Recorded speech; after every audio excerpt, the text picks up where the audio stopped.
Welcome to this new Xara integration series. In this video, you will learn how to add a Setmore widget block to your website, which will allow visitors to book meetings with you.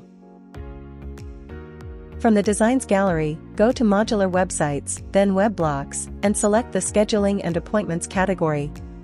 Next, add one of the Setmore widget blocks.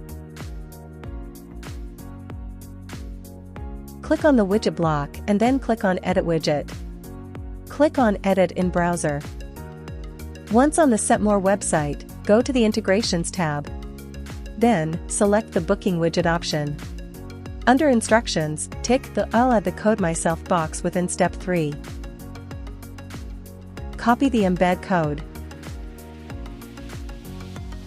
Finally, paste the embed code from the Setmore website to Xara. Customize the rest of the block to your liking. Click the Preview button to see the final result in your browser. And you are all set. Your Setmore widget block is now ready for visitors to book meetings. Thanks for watching. Don't forget to check out our next video on how to add integrations to your website.